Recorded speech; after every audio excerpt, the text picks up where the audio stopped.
these ideas prove to be as simple as they appear on first glance. So first, appraisal theory. Despite a lack of consensus in studies of anger, the appraisal theory of emotion tends to dominate. Appraisal theory contends that emotion is produced in relation to a subject's perception of success or failure in achieving certain goals. And so scholars like Keith Oatley and Philip Johnson Laird. Furthermore, this objective that is being blocked must have some personal significance affecting personal values. And Lazarus is one of the scholars who talks about this. And finally, the resulting emotion helps us organize information and decide on actions. So essentially, so in this model, an individual's blockage from attaining their goal produces anger.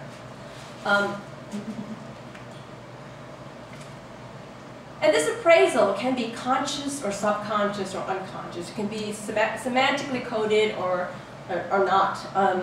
Appraisal is not necessarily conscious and explicit. It may involve associative processing, or what Smith and Kirby talk about as second-order cognitive processes that are not necessarily conscious.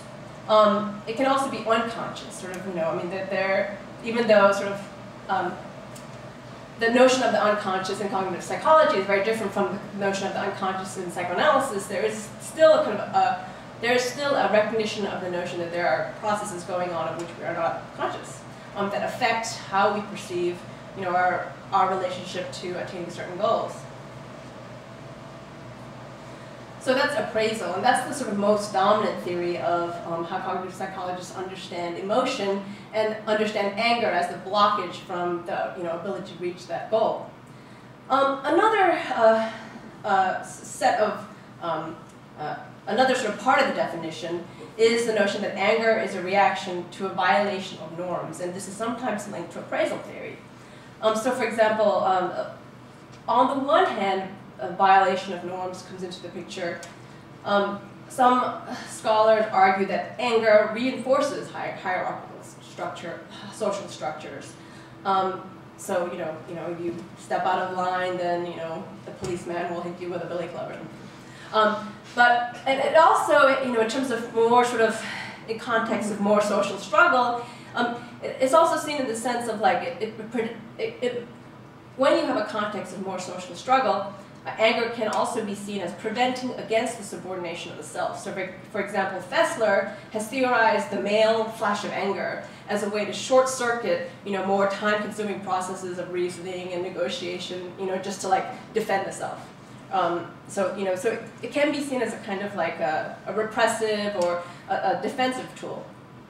But also, other scholars have discussed how, in contrast, Clore and Centerbar argue that in appraisal theory, some cognition can precede the emotion eliciting event. And this happens when group norms shape the rules for just behavior and what constitutes blameworthy actions, which can then evoke anger. In other words, for Clore and Centerbar argue that transgression, like the group decides together what constitutes the social norms, and the transgression of those collectively decided upon norms evokes anger, right? And so Clare and Centerbar argue that research on animals and group norms suggests that group norms affect reactions, particularly in distinguishing simple bad outcomes, like somebody gets in your way, but you don't necessarily get angry with them, as opposed to bad outcomes attributable to bad behavior. So, for example, Cohen writes, consider the difference between the hangdog expression of the family dog when he does not get to go in the car and his angry growl when someone reaches for the bone in his mouth. The former reflects a disappointment-like state fueled by the loss of an expected goal, while the latter reflects violation of a universal canine norm whereby food or anything else in a dog's mouth is the rightful property of that animal, regardless of his position in the dominance hierarchy. And as an owner of several pets, I can tell you that even very young puppies and kittens have a very keen sense of injustice and fairness. A third factor in discussing anger is agency attribution. Agency attribution is blaming intentional beings who act upon us. Steven Pinker defines dispositional identities as, quote, anything to which one attributes intent and or objects that act on us. The intentionality and legitimacy of this external agent's actions are the key consideration for some theorists of anger. So for example, while some theorists see a perceived, some psychologists argue that the perception of an intentional offense is integral to the production of anger. So it's not just that someone is blocking your achieving a goal, but someone has to have done it on purpose. Others argue that regardless of intent, the external agent's actions must be perceived as illegitimate or not fair or warranted in order to produce anger. In other words, they, whether or not it's intentional, that they are violating some kind of group norm. Still, others think that illegitimacy is common, but it's not necessary to produce anger. It's just a kind of common factor in cases. And the question of intentionality and legitimacy also, for some scholars, comes into the question of how we distinguish frustration versus anger, right?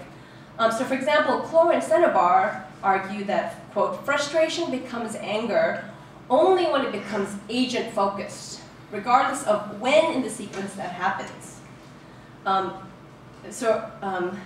them, while for others, intentionality and illegitimacy merely exacerbates anger. For Clore and Sennebar, anger implicates agency, like you have to have an external agent who's acting intentionally and illegitimately to make you angry. But cognitive psychologists continue to debate the extent to which an external dispositional agent is necessary in order to categorize an emotion as anger.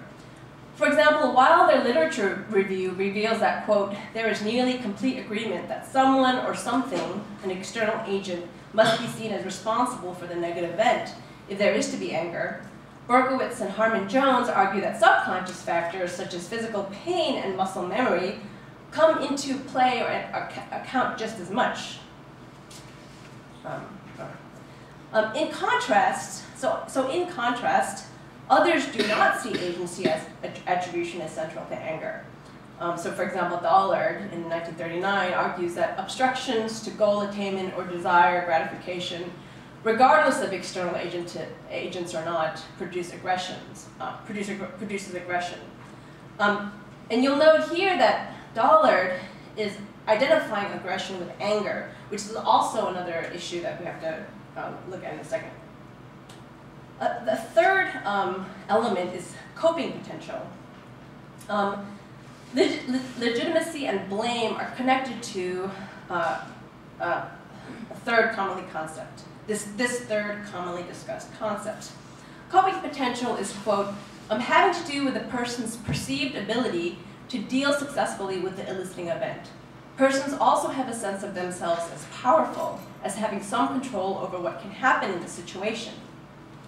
To have coping potential implies, that is, while there is debate about whether some degree of control potential is necessary to simply feel anger, some argue that control potential means that you wouldn't express or even feel anger if you didn't think you could affect the situation in which you're in. So for example, Frieda writes, anger implies non-acceptance of the present event as necessary or inevitable. And it implies that the event is amenable to change. Furthermore, if coping potential is present, then some theorists argue that anger will result instead of sadness or depression or fear or anxiety. So, I mean, for some theorists, they say that anger actually has an element of, you assume that you do have some power or control over the situation.